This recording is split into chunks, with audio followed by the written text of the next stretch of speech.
Welcome back to another episode of the Resellers Mindset Podcast. My name is Mike, also known as the Used Book Guy on YouTube, along with my friend and fellow full-time reseller, Johnny B. We help people start and grow their reselling businesses from the ground up.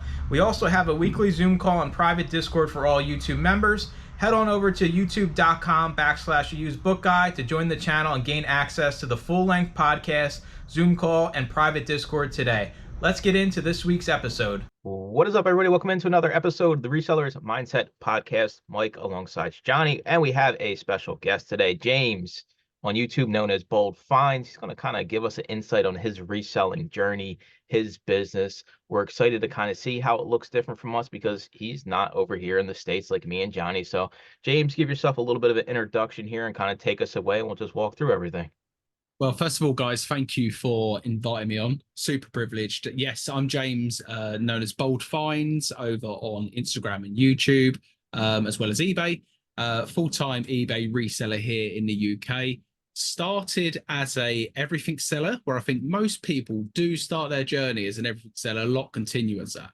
And in the last, I would say 6 to 8 months or so, I've decided to niche down into clothing, which is something I had zero interest in doing when I started reselling, funnily enough. So, yeah, that's a little intro about me. That's clothing. Of all the things to choose, dude, I think I mean, that's pretty crazy. If I had to choose a category, again, clothing probably wouldn't be in my top. But then again, it's like different for everybody. Like, is there a little insight to why you decided to choose clothing and not toys or not books or not, shoes?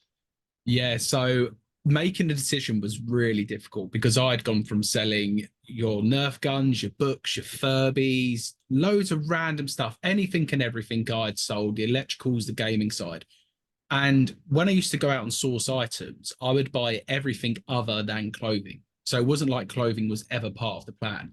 So I've done a complete 360. And the reason I chose clothing is what we speak about in the group all the time, is plentiful. Every single sourcing opportunity I go to, every car boot sale I go to, every store has some clothing on it. So I knew sourcing stock was not going to be difficult. What I probably didn't realize when niching down is sourcing good stock is slightly more difficult. So that's the reason I went with clothing, plus the people I surround myself with. A lot of the resellers who I speak to on a day-to-day basis from the UK, they're doing clothing and they're smashing it out of the park. So I was in the mindset of if they can do it, I can do it. And just a little background, we talked about this a little bit before the podcast. The only reason I really know James is last year, I was the only crazy American to be up really early before our group's morning call. So it would be me, James, and the UK guys. I knew James back when he was a bookseller. He's transitioned to things, and we talk about things and heckle each other here and there. So thank you for coming on, James. It's a pleasure.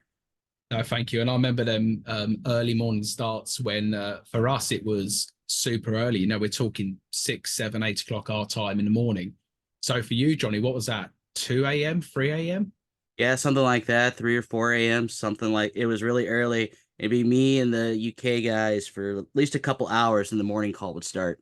Yeah, yeah, good times. So clothing, I need more details. You sell baby clothing, you sell men's, women's, you don't care what kind of clothing it is, as long as it's worth money.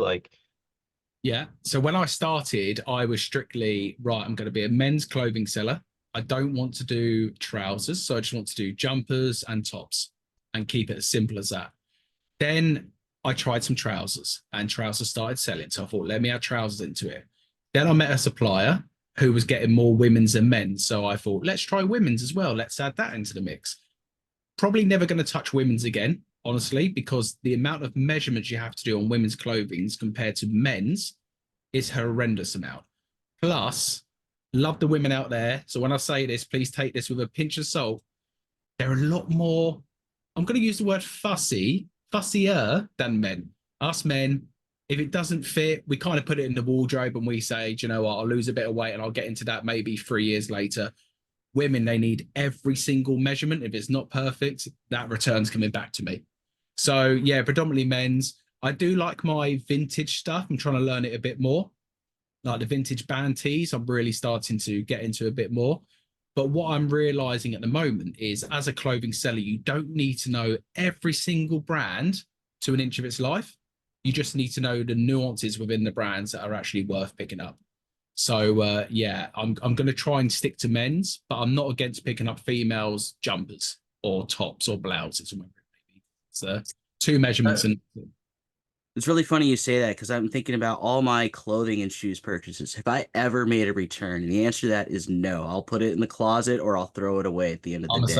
same. I'm the same. If you get an item, you kind of wear it and you'll say, oh, it's all right. It'll fit one day, or it's a bit too baggy. So that allows me to eat a little bit extra next month to fit into it. But yeah, I can't remember the last time I returned an item of clothing itself.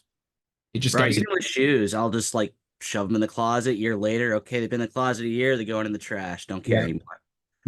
Your feet ain't gonna shrink or grow that much in a year. Pick a socks. Or they That's all didn't fit right when I tried them on, or I didn't like the way they looked or something. Because I get shoes as gifts sometimes from people. Um, but no, fair point. And the other interesting thing, I'm glad James is on. He'll use a little bit more of an vernacular that's local to him than us US guys. I mean, what do we call trousers? Just pants over here in the US, Mike? Yeah, everything's pants to me, unless they're Everything's pants. pajamas. Yeah. Yes.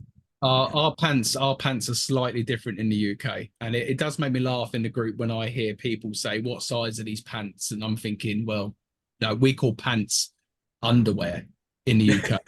And it's funny you had Tom on the last podcast, and they refer to thongs as in flip. We call them flip flops in the UK.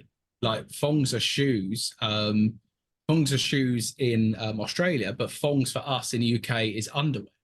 Yes. And it's quite funny when Exactly. we refer to things as thongs. So it's just funny how we all have different words for different things, and it's all the same, really. No, it is actually fascinating. So, being a UK seller, are you allowed to sell everywhere that is Europe, or where does the UK start and end? Because I'll admit it, looking at a map, I can't tell you what's what on there. Yeah, so we have in the UK, we have England, Ireland, Scotland, Wales, and Northern Ireland. That's the 5 areas in the UK. But with eBay, with GSP, we can ship anywhere in the world. So we can ship in Europe, we can ship to America, Canada, you name it, we can ship there. Apart from there's a couple of banned countries. I think Russia, we can't ship to at the moment. So yeah, we do have, although we're quite a small country, we do have access to actually sell worldwide as well. The only difficult thing with GSP is the postage costs. So if you're buying something from America, from the UK, £5 t-shirt might cost you an extra $20 to get it shipped to you. So they've got to really want it to buy it. Now, are you kind of like Tom, where they only have like 2 parcel sizes if it fits, it ships kind of deal, or is it something different over in the UK? Yeah, we're slightly different, and we're quite blessed when it comes to postage because ours is all based on weight, and the price doesn't change that much. So anything up to 1 kg, and apologies, you might have to convert it into. You use grams, do you? Do you guys use grams or When Pounds. cooking. Okay. So yeah, so one kg, we can ship a parcel, which is probably a pair of jeans and a t-shirt to give you an idea of weight. That's going to cost us about £2 95 pence to ship anywhere in the UK. And then if it's double that, you're only looking at an extra sort of 50 pence extra on top. So about £3.50 to ship it. And if you have up to 10 kg, you're only looking at about £6, as in English pounds. I don't want to confuse all the pounds and stuff. So our postage is really cheap in comparison to Australia and you guys in the US. That I can't believe when you're talking to ship a pair of trainers, it might cost you $9. That blows my mind. Yeah. 1 kg is equivalent to 2.2 US pounds for all you US listeners out there. So I mean, that's a lot of weight for that little bit of money. Now, like when it comes to sourcing and like brands, because you're a clothing seller, I'm curious, like are the brand trends kind of the same that you see in like the US, or maybe do some US brands do better over there and vice versa? Yeah, so we get a lot of the US brands actually do end up over here, but they are a lot harder to find. And it's quite funny. Some of our UK brands that are probably not so popular here in the UK and we can't sell them, if they were in the US, they would sell really well. So we get lots of things like Patagonia is a prime example. We see that quite a bit in the UK and it demands really good money. But some of the other brands that I hear you guys speak about, like I think there's one called Filson or Filson. Phillison, I think it is. We don't tend to see that as much in the UK, but if you do find it in the UK, it still sells very well. But it's very much like for like, but some things demand more money here than they will where you guys are. And also vice versa. You know, in the US, there's some brands that we can't sell for the life of us in the UK, and you can get good money. So yeah, the brands we do find very similar, but there is some ones we can't just find here. All right, so give me a breakdown on where you're sitting at. It looks like some kind of like storage shed kind of deal that most resellers wind up like maybe eventually getting, whether that's a garage or a storage unit like myself. Like, where are you at? Is this like your workspace? How does it operate? You know, give us some insight on that. Yeah, so this is where I started day one. So this actually is a shed built down the end of my garden. So for me to start work in the morning is great because I can never have the excuse of I've got to travel into work. I literally go downstairs, make myself a coffee, open the back door, walk 5 seconds down the garden, and here I am ready to go. So what we've got here is my garage, and let me see if I can show you a little bit. This here is my photo setup. I've got my lights here. I don't want to show you too low because it's a bit of a mess, and I know if Tech watches his back, he's going to tell me off for that.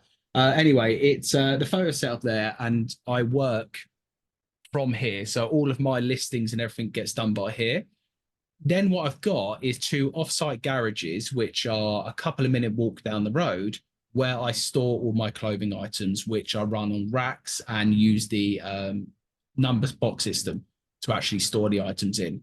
But before, when I first started, and if you go back and watch my first YouTube videos, what you'll see, the racks used to all be behind me and to the side of me. So I used to store everything in here. I just hit the point of not being able to grow anymore, which why I needed to go and get some external storage. So you're full time now. So tell us about before you were full time. What was the trigger factor to, yes, I want to do this for a living, to move into full time, whether you're a part time or a hobbyist doing it for fun? Yeah, so the reselling journey is so interesting because I don't think any of us, when we're at school, ever think to ourselves, do you know what? One day when I grow up, I want to be a reseller. It's one of them jobs that you just discover. And the journey and the passion for reselling started probably when I was 5 or 6 years of age without realizing, because my dad used to take me to the car boot sales, which are your flea markets. And I remember we used to have to get up really early, and he would just go and buy for home, buy for himself, not to resell. But there'll be certain items he would want, and they might ask £10, and he would send me over to the store with £5 and try and bargain them down. And they'll see a little kid with £5, and that's all the money I've got. Please, can I have this, sir? And most of the time it would work. And a funny story, I haven't really mentioned this, but I used to have when I was young, I used to have a red puffer jacket, unbranded. And that was always known then as the sorry coat, is how we used to call it. So people would feel sorry for me because I've got this really cheap coat that he would put me in and send me off to. So that's where the passion for reselling really started without realizing. And after college, I went into recruitment. And for 13 years, I was in recruitment.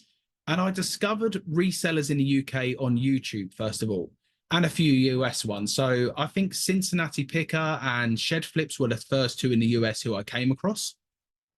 And from the UK perspective, I was fascinated to feel like, are these people actually doing this and making a full-time living doing so? I didn't think that was a thing. Anyway, so I watched YouTube resellers for about 3 years while I was in recruitment, just for fun. And during the first pandemic, during COVID, I was made redundant from my job. They offered me a settlement, which was a nice bit of money for a bit of security. And I said to my wife, I said, I would love to do reselling as a full-time job. I don't like recruitment anymore. This might be the perfect opportunity to try and grow my own business. And she was all for it. And the story is I actually went and accepted another recruitment job. And I was there for 4 days. And I rang her at one lunchtime and I said, I don't want to do this anymore.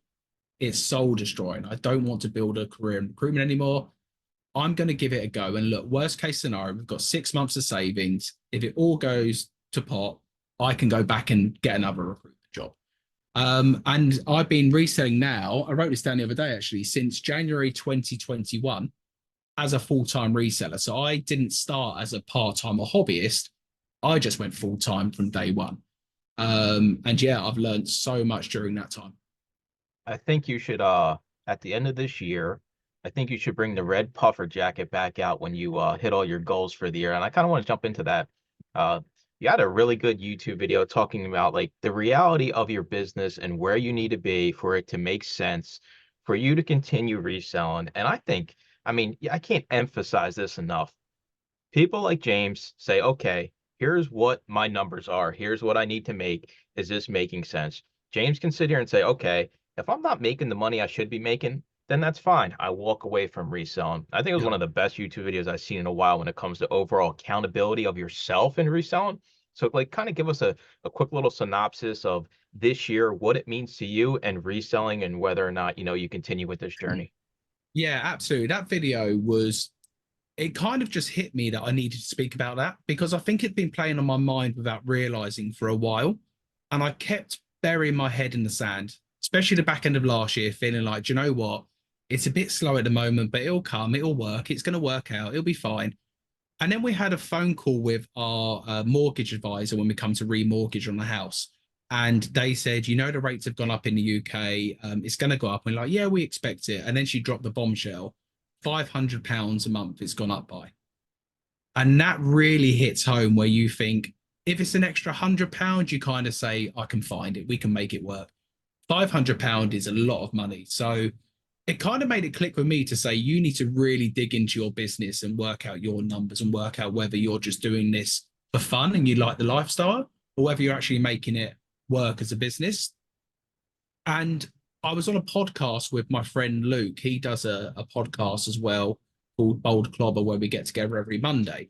And he was speaking about something, and I was sitting there, and something was just clicking in my head, and it just told me, like, you need to really look at your business because it's not working right now. And I spoke to a couple of people, spoke to Mel back from Burnout, spoke to the guys on the UK call in Tech's group, spoke to Tech. And I released that video the day after speaking to them guys, basically saying this is do or die for my business. If I do not turn things around, I am going to have to go back to a job that I don't want to do to make, reselling a hobby business, if anything, which, I do not want to do. I love doing this. From that moment there, I feel like it's changed for me. I think the way I look at reselling has changed from actually admitting that it wasn't working before. I'm focusing a lot more on ASP and sell-through rate because I think for years I've ignored sell-through rate, especially. I will look on the eBay app and I will see, oh, okay, I brought this item for £5 and look, oh, there's a couple there sold for £40. And I probably ignored that out of the two that are sold for £40, there's 80 listed that haven't sold. And I would still be like, yeah, but this is going to be £40. So I'm focusing a lot more. I'm digging a bit deeper when it comes to buying. And I used the term on that video about being a busy fool. So I would sometimes, and Johnny's probably seen this from the group, there'll be times sometimes at midnight, I'd be listing away up until 3, 4 in the morning, feeling like that's the only way to run a business. And then I speak to other people in the UK who say, I start at 8 in the morning, I'm done by 11 o'clock. And they're making 5, 6 times the money I'm making. So you start to realize that actually doing all this work is great, but you need it to pay off financially. And where my business was, it wasn't paying. Very interesting. We have very similar backgrounds because I had a year of saving. Well, I had a buyout, which became my savings to give me a whole year to make or break reselling. And also, I've also come to the conclusion ASP is fantastic, but sell-through rate matters much, much more. Yeah. And I think ASP only model can work. And I even Tex mentioned this. It's just how long do you want to wait for it to start working? Yeah. It very much can work, I believe. And I was seeing that in my business, but the sell-through rate was just horrible. And I had to make some adjustments on my end as far as the books. Hello, Amazon. Thank you very much. Yeah, and I'm still able to run my eBay store how I want to run it with that slower moving stuff, but anything else just goes straight into Amazon. That was the way I was able to figure it out and stay in books. Because I was kind of like you, it's like I can stay in books or I could do something else. And I really want to stay in books because I do have a passion for it. Yeah. So here's the fun question I have for you, James. Do you love clothes? This is the part I'd never thought I'd honestly say, because when I first started, zero passion for clothing. And that was part of the reason why I picked it as well in a strange way, because when I go out sourcing, the amount of times I've brought things and I've said to myself, oh, I want to keep that myself. I want to keep it myself. And we're resellers, you know, the odd thing's okay. But when it turns out you've been to a car boot sale and out of the 10 things you brought, you're keeping 4, it doesn't make sense. And so with clothing, it was always that thing of, I don't care. It doesn't matter whether it's a vintage 1970s t-shirt that's worth £500 to someone else. To me, it's just a bit of rag.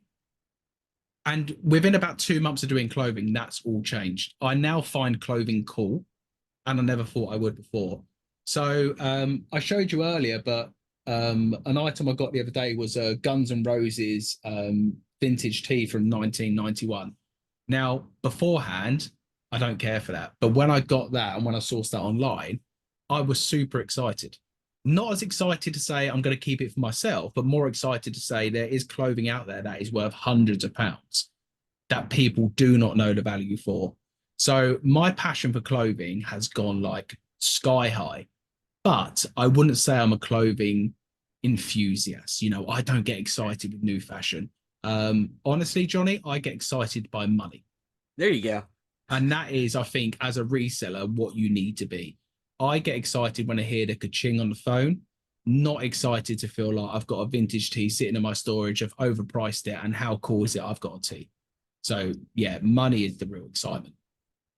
Absolutely. I love books, but I love the money more. I honestly do. And then I think Mr. Mike down here, I mean, he said it before. Do you love books, Mike, or do you love the money books I am produce? literally the carbon copy of James in the book category. I love the money Yeah. books make me, and the knowledge that comes with it is exciting, right? You learn as you go.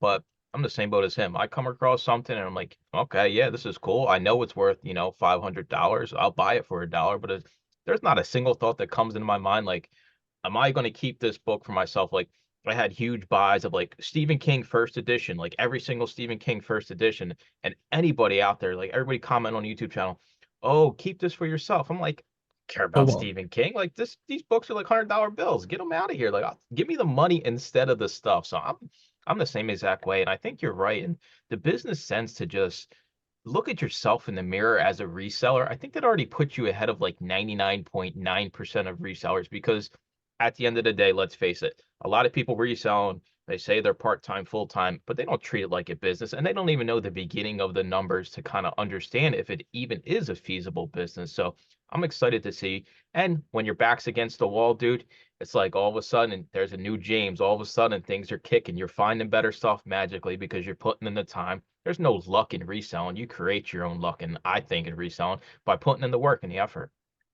So I Yeah. meant to ask this or sorry, go ahead, James. No, I was just going to say, I think what you said there about treating it as a business, I think you're spot on with that, Mike, because I think a lot of people don't see it as a business. They see it as like a hobby lifestyle, especially when you're doing it full time. And I've been guilty of this. And to be fair, even as the back end of last year, I probably still treated it as just getting by instead of actually building a business. As long as I've got enough to pay the bills, like I've got a good lifestyle, I could do my YouTube on the side, it's great compared to seeing as a business. And when I first started reselling, what you said there, I used to have like £100 eBay day, and that would be it.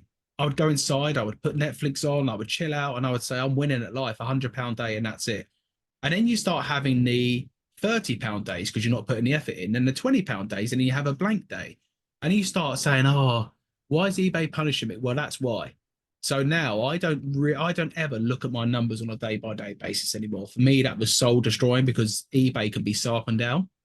Now I look at the weekly numbers and I say, was this week better than last week? And if so, why so? If it wasn't, what more could I have done? Have I dropped the quality of the items I'm putting into the store? Am I not actually concentrating on making sure everything hits my metrics? So that's been a real big change for me now to actually focus on it and look at it as a business and not a hobby lifestyle. Because you can have it as a hobby lifestyle, I think, but then you've got to have income coming in from somewhere else to allow you to have that hobbyist. I haven't got that. So I meant to ask this to Tom, but I'm going to ask it to you. So in our group, I've noted how hard was that transition jumping in a group full of Americans, I guess, the best way to put it. Because again, we use words like everybody can understand each other mostly, but sometimes there's a couple of words here and there. It's like, I Yeah. don't know what they mean. It's the whole context of this conversation. Yeah, I put it off for ages, and I discovered the group when it was obviously Chris's group, Daily Refinement. That's when I first discovered the group, and it's really funny. Tech was an unknown thing to me at that point because you'd heard his name. And the reason I joined the group actually is I used to drive to the car boot sale on a Saturday, and on YouTube on the way, I would listen to the podcast, but the first half an hour, and then it would always cut off and it would say, if you want more, basically join the group. And I thought, what am I missing? What more is there? Like, this is great, but what more is there? And on one of the Wednesday lives, I saw someone from the UK who's not in the group anymore. His name's Tom. I don't know if he's reselling anymore. And he was from the UK. And I reached out to him and said, it's an American group. Like, are you getting value as a UK person? And he said to me, it's great. Come and join, because although it is mostly American people in the group, a lot of it is relatable to the UK. Yes, there's sometimes in calls where, you know, a lot of the stuff we cannot find in the UK and is not relatable, but lots of the processes and nuances around business, it doesn't matter, I believe, what country you're in, you can make it into your own thing. So I joined the group, and yeah, I've been in the group now over 2 years. I've been in the group, and I've learned so much. I've made lots of friends. I've made lots of business connections. And now I host the UK call, and I co-host the YouTube call with Mel back from Burnout as well. So yeah, I love being in it. I love the fact that you can go in there, and reselling is a very lonely job. I think a lot of people find that you're in your own headspace. And for me, going from working in the business, speaking with hundreds of people on a daily basis in recruitment, managing a recruitment process for a big company, to then coming down my little shed and sitting here. There's only so many podcasts and Spotify and YouTube you can watch. So I like going in and just having that interaction to be able to ask questions. So yeah, I think regardless whether you're from America or anywhere else, there's value in the group, regardless of what country you're in. So I'm going to ask this question to both of you because it doesn't really apply to me because I don't really have my own YouTube channel outside of appearing on this, of course. So how is the reselling balance, the family balance, and then the YouTube balance? How does that work for you guys? I'll go first, James, because then you can kind of lead us into your YouTube journey and everything. For me, it's YouTube. It's not a money-making tool by any means necessary out there. So anybody that resells and does YouTube, if you think it's going to be another income stream, it's possible, but we're talking years and years, hundreds of videos.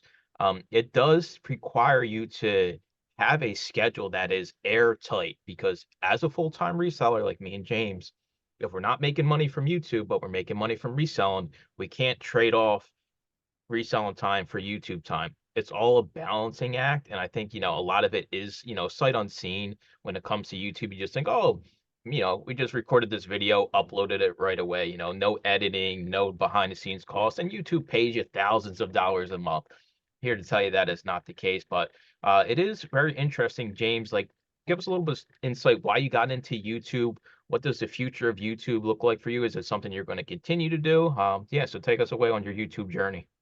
Yeah, Mike, you're spot on there. I think a lot of people see YouTube as a bit of a quick win, get rich quick scheme kind of thing, and it's really not.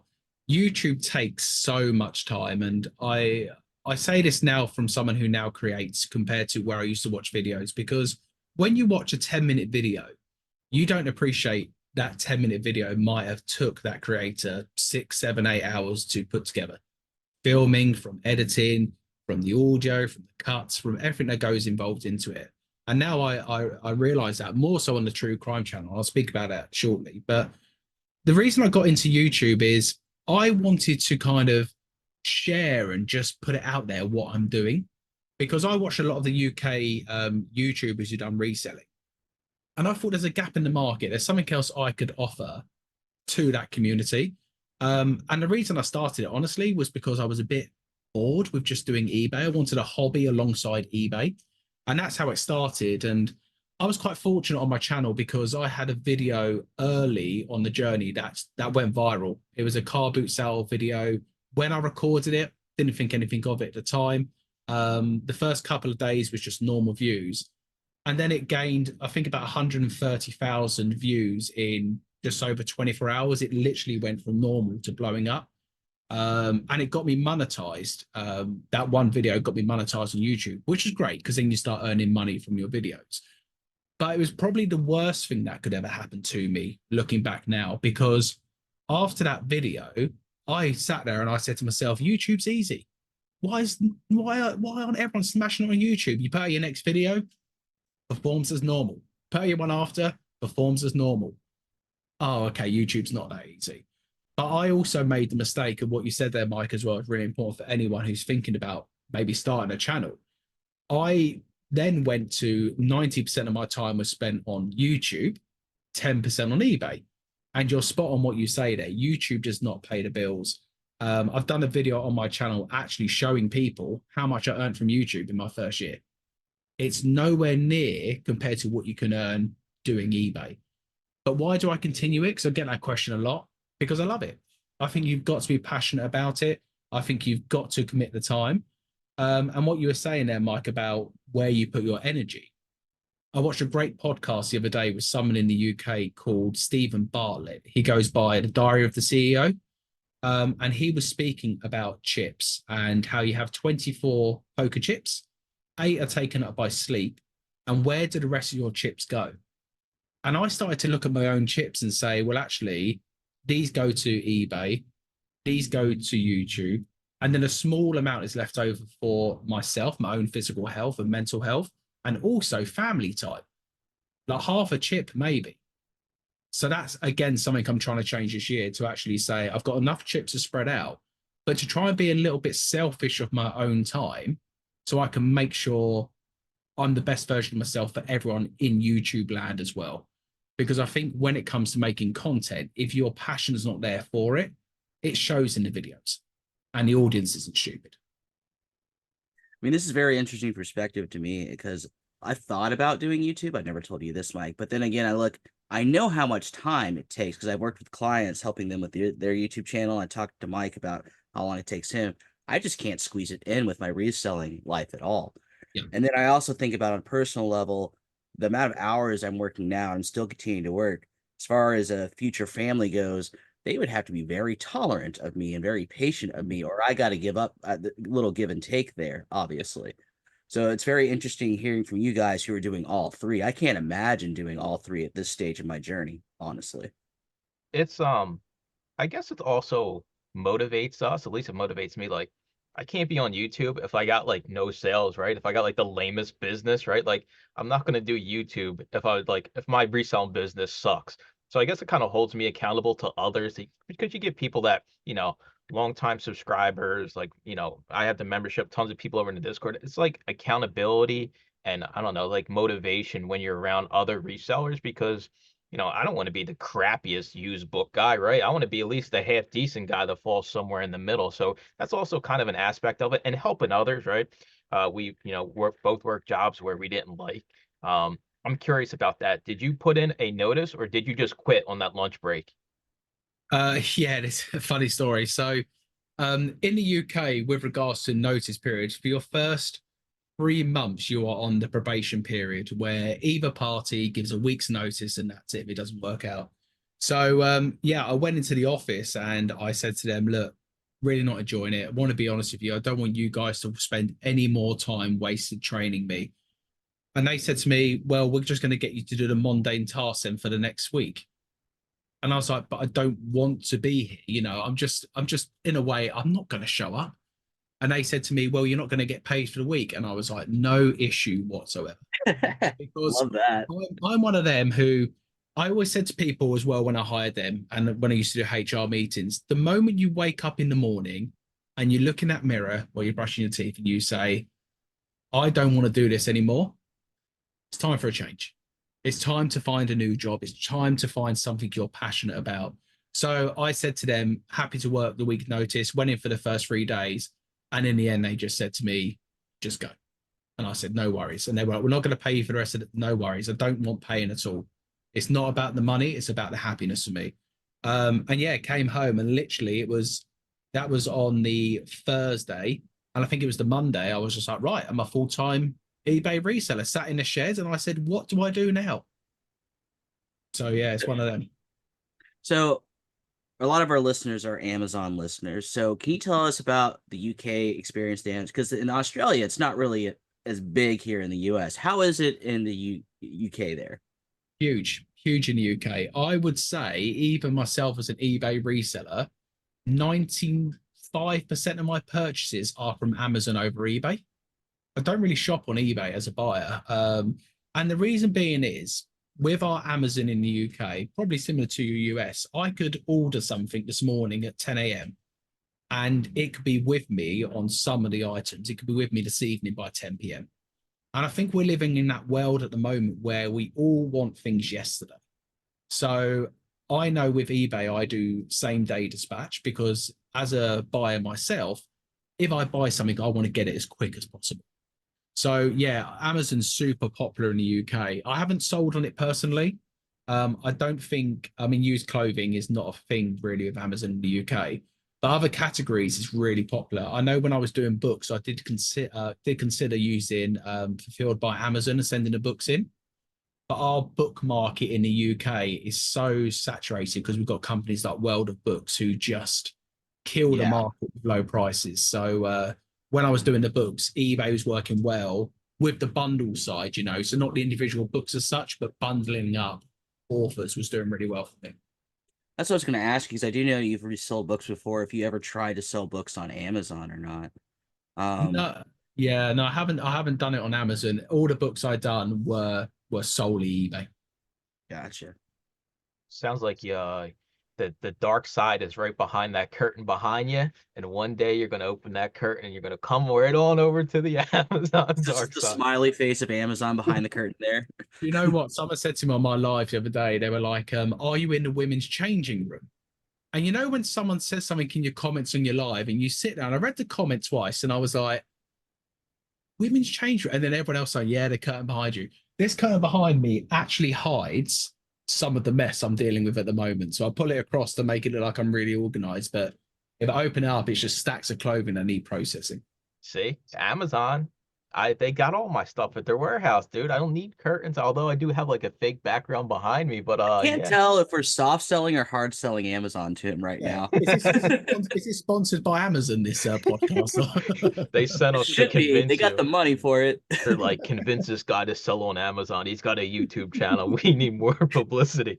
Plug more Amazon. There you go. So like your YouTube career, you like helping others. Now you're doing this true crime stuff. I personally love true crime. I'm like unsolved mystery, true crime every single night. That's like what puts me to sleep. So give me a little bit of insight on that and like why you decided is I guess the overall thing is, do you want YouTube to be another stream of income to supplement reselling as well? Because you can, we talked about it, you can get it there. It's just a lot of work and effort. Is that kind of like what you're working towards? Yeah, so the reselling channel for me was never, it sounds really weird to say this. I was never interested about making money from doing the reseller channel. I never expected to gain 10 subscribers, let alone what I've got at the moment. But my passion outside of the reselling world and outside of my job has always been true crime. I think part of me always wanted to be like that forensic person, but didn't want to actually put the education in to go and do it. So this is kind of the next best thing. And I guess for me, I watch so much true crime, it's unbelievable. Probably a bit like a serial killer myself for the amount I watch, but I fall asleep listening to true crime because I'm one of them weird people who can't sleep without any noise. And the wife hates the TV on. So now I've got one headphone on, fall asleep listening to true crime, wake up and a podcast might be still going on. So it's constantly on my mind. And yeah, I'm super passionate about growing my own channel. And the great thing with true crime, there's no ceiling to the channels. So I feel with reselling channels, especially in the UK, the best channel in the UK subscriber wise is a guy called Nick Hills, and I think he's on about 50,000 subscribers, and he's been doing it for years. Some of the UK true crime channels, they're on like 1.7 million subscribers, and they release a video and it has like 500,000 in 24 hours view wise because it appeals to such a wide range of audience. So yeah, I have aspirations and goals for the true crime channel to grow it to a point of having to make a decision when it comes to eBay. Now that's not stopping completely, but it might be a case of instead of listing 15 a day on eBay, I'm going to drop down to list 5 a day because all my time needs to be put into recording for the crime channel. But a lot of the true crime stuff I will probably outsource when it comes to editing, when it comes to thumbnail design, etc. Because as I said to you before the podcast, some of them true crime videos, and if I record a 15-minute true crime video, I could be editing that one for about 20 odd hours, putting the pictures in, make sure the cuts work really well. So yeah, I'm learning a lot on the true crime side because it is so different to reselling. And it's not as easy because with the reselling videos, I just record what I do in my day-to-day life. True crime, there's a lot of research that goes into it before you can even start recording and building the video. Back on the topic of eBay, some hot, I guess, topics here that I usually kind of ask all the eBay sellers. Promoted listings, do you need them? Do you use them? Are they a scam? Like, what's your take on promoted listings? It's so controversial in the UK. A lot of people think it's a scam. I use them myself because I still want to gain the edge. I started at 1% and then eBay changed the rules and said, no, no, no, you've got to start at 2%. So I stuck at 2% for a while. Then I jumped to 5%. Then I went to 10%. And then I made the decision a couple of weeks before Christmas to drop down to 7%, but on the dynamic rate. So the max I'm ever going to pay is 7, but sometimes I get lucky and it's 2% or 3%. But yeah, I believe in the UK. I'd rather promote and give eBay that little bit more money to get the sale. No, it's very interesting because it's not only controversial in the UK, I think it's in the US as well. I think it's a worldwide conspiracy theory. eBay's just taking your money and you're giving it to them, Yeah. or hey, you're actually making money with it.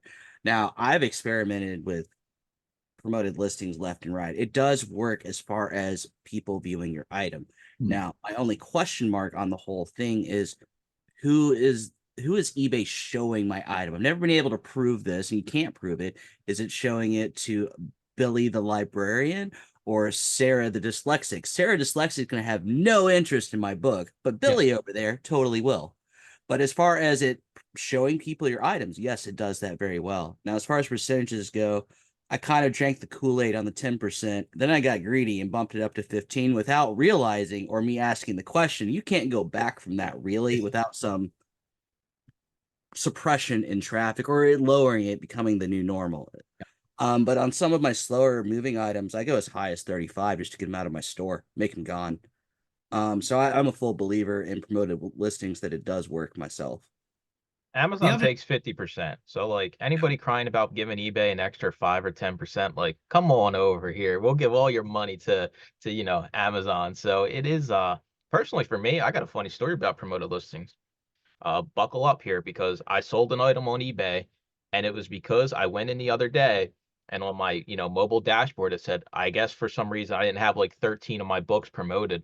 And I just went in, I just promoted whatever they want. Right? It's like 12%, 10%, 11, whatever they recommend. And I sold one the same day, dude. I'm just saying, like, and I don't list, I list once a week for a YouTube video, one item once a week. So I'm here to tell you, promoted works. If I can sell stuff through promoted listings, anybody can. And it's just, you just build it into the cost, right? As resellers, we get this stuff for nothing. It's not like we're going out paying retail. We're paying pennies on the dollar. If you can't give up an extra 5, 10%, and it's every platform, it's not just eBay.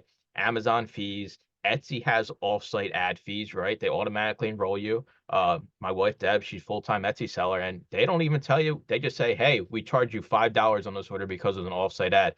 Who knows? It could be some guy that's just like, "Well, Etsy needs an extra $5 today. Let's ding her up for $5." There's really no analytics behind it, but it's just the cost of doing business. Honestly, on any platform, you're not going to be able to sneak away from it. Like maybe Bonanza doesn't, but then ain't nobody buying stuff on Bonanza, so who cares? Yeah, and that's the other conspiracy with eBay, isn't it? With the promoted listings. Truth be told, none of us know. None of us know really whether that was from a promoted listing or, like you say, eBay said, right, he's had 15 sales there. Let's make sure half of these are promoted listing to get us a bit more money. But I'm the same as you. I'm very much a case of if I was to build my own website, how much money am I going to have to spend to drive traffic to the website? So giving away an extra 7% or 10% to eBay, whatever gets me an extra, 1,000 sales a year, take my money. So I got a two-part question for you. The biggest lesson you had to learn during the whole reselling process, and the one piece of advice you'd like to give everyone listening about reselling. Biggest lesson, funnily enough, has been recent. Know your numbers. Know exactly what you are buying items for. How much you're selling them for is only one part. How much money actually hits your bank account when you've sold them items? That is the biggest lesson I can give you, because for ages I used to think I'm buying an item for £1, I've sold it for £9.99, or I'm making great money. When you take out everything, when you take out your time, your costs, when you take out the VAT we have to pay in the UK, if you're tax registered as well, you have to pay all them fees, and then you've got your promoted listings. And by the time you work it all out and calculate it down, that £1 item that you paid, you're only maybe making £2 or £3 from it, and you've had to ship it to a customer. You've got to pay for all that, the poly bag, etc. And funnily enough, what I'm finding is them customers are the ones who will open up a return. When I'm selling stuff now for £100, hardly ever comes back. Very rare. But these £3.99 items I'm looking to clear from my store are the ones where the customer's not happy, they want to open a return, or they leave you negative feedback. So yeah, tip number one I would give to anyone: know your numbers and do it as early as possible. I made that mistake. It's funny you say that. I had a conversation with somebody about this just yesterday. It's like, why am I getting so many questions? Why am I getting so returns? I asked him, how much are you selling your items for? He said $5.99. I'm like, well, that's exactly why. They may not have $5.99 and they're living paycheck to paycheck, or they're buying stuff on credit. So if there's any issue, any mistake with that order, they need that money or the item to work as intended. So, and with all due respect, when you're selling to the poor who need the money, if you're selling to the poor customer set, it's got to be perfect every time. Now, the guy spending 30 or more bucks doesn't care. He's got 30 or more bucks to blow. The $10 or less crowd, questions all day long, returns all day long. So that's another reason to kind of move toward a higher ASP model, is you're just going to have less issues. And I think that's just a demographic global thing, because I like that you said that, because it's not just the US market. Apparently, it's the UK markets that way as well. Right. What is your goals? Like, I don't know, I guess your overall goals for reselling and YouTube in 2024. It's only January, so you still got 11 months here to kind of get things ironed out. But, on the topic of you deciding whether or not you continue your reselling journey, do you have a specific number in your mind where you're like, okay, I got to make at least, I got to do at least $80,000 in sales or $100,000 in sales for me to continue? Yeah, absolutely. I spoke to Tech about this, and Tech asked me the same question the other day. Now, I set my goal at 100K is what I set my goal for this year, which works out, I've got it on my notepad next to me, £274 a day in sales, what I need to hit my goal. But someone from the UK, Lee, also said to me, set it at 120K. And I couldn't get my head around that at first, and now it makes perfect sense. And the reason you do that is because every day is not perfect. So setting 120K, you can account in returns, counting them days where it is a bit slow, counting them days where finding stock was a little bit more difficult and not everything hit your metrics, or you didn't hit your listing goal because it wasn't good enough to put in the store. So now I aim for £328.78 a day. But I also appreciate the first couple of months of this year, it's not going to be that, because I've changed the whole model of actually concentrating on the higher ASP and the higher sell through. So I've noticed quite quickly, eBay doesn't reward you overnight. It takes that consistency and the consistent build to start getting them sales in. So the goal for reselling is 120,000 for this year. The goal for YouTube, I used to always set goals for, I want to hit X amount of subscribers. And I quickly realized that you can't control that. If you put out content and people enjoy it, they will subscribe. You can't force people to click that button. We can ask, and we all do, but you can't force it. So my goals for YouTube this year is consistency. 2 reselling videos every single week this year. 1 true crime video every single week this year. And that's consistency. And if I do miss a week and I've only done 1 video for the reselling, It just means the next week needs to be 3 videos. So yeah, what's that? 104 reselling videos from me this year, excluding lives, and then true crime, 52 true crime videos. So I'm going to say something maybe controversial to those I love listening in it. the audience. I think 100K is too low. If you're 30 years of age or older, I think you need to be pushing more toward 200K. Now, if you're younger than 30 years of age, you probably want to aim that goal at 300K. Now, this is over the course of your reselling career. I'm not saying year one you need to be making $200,000. Yeah. I'm saying that is probably the goal, bare minimum, you need to make to account for retirement, children, college education, any other lifestyle changes you want to make. Now, if you want to be living the yacht style life, that's a whole different model. You're targeting probably $1 million a year or more. And this is after tax and all of that, after all fees and whatnot.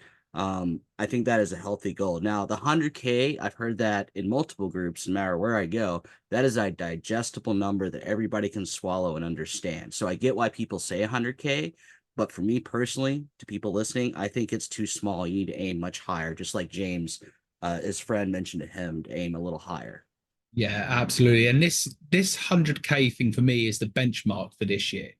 I do not want the second year, and it's really weird to say this because as I said, I've been reselling now 3 years, and in a weird way, I feel like this year is like my first year, and I think it might be because I've completely niched down now, and I am following now a sensible model to grow, and I understand my numbers more. But I completely agree with Johnny there. For me, 100K is like the lowest I want to be hitting. Next year, I completely agree. It should be 150, 180, 200. Because although YouTube money doesn't pay that much, I still want both channels to be arms of the business. So I can say on eBay, it was X amount, Prime channel brought in X amount, the reselling channel brought in X amount, and look at it as a whole collective. But yeah, I always say to people, have that stretch target as well. I think that's really important. Have the target where, do you know what? I'm going to hit this. It's going to, like you said, just pay the bills. It's going to get me by. It's going to keep me in the job. And then have the target to say, this is going to allow me a nice 2-week holiday with the family. And it's going to allow me to upgrade the van or whatever it may be. So yeah, I'm like you. I set these stretch targets and stretch goals. And I do have a stretch target, but I promise myself I'm not going to talk about it. I've got it in an envelope sealed, which I'm actually going to reveal at the start of next year on my channel to actually pull it out and say, this is what's in the envelope. This is what I've done. Am I going to hit that target? Who knows? You have to subscribe to find out. Your plug. There's a plug. I like that. True YouTuber here with the clickbait. I'm the same way when it comes to YouTube. That's how you got to get the views. But it's like you think about 100K. I think more or less when it comes to I hear $100,000, I think of processes. What processes are going to get you to that? You might not be making the money today, but do you operate as the same as somebody who's making that and more? I think that's the bigger thing with reselling because you just get lost in the sauce. Like you say, one day you're just like, "Man, I don't feel like doing this. I'm gonna sit on the couch today. I don't got to do nothing, right? I look at Amazon. Oh, I got all these sales. I don't got to pack this stuff up, right? It's so easy to just kind of be like, meh, whatever about reselling. And I think the processes for me have been so huge. Like if I look at my year over year revenue, last year compared to 2022 was about the same. If I just look at my overall sales on Amazon, but I made more money last year because I had a higher ASP. So I was getting paid out more from Amazon. And in addition to that, I worked a whole lot less last year than I did to 2022. So it's I know like the numbers are like, oh, I want to hit 100K, but I always tell people, like, especially with Amazon, because these Amazon gurus, listen, they show off how much sales they have.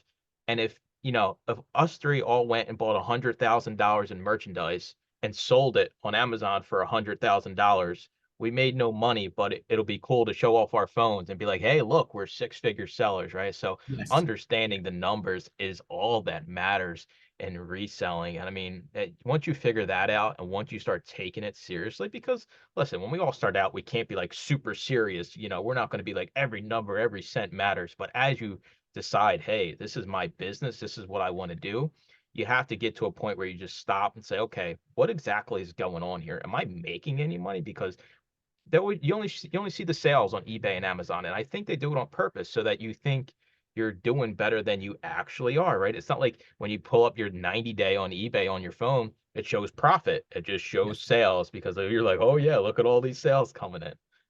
The good indicator for me on that as well is I've never felt my bank balance grow.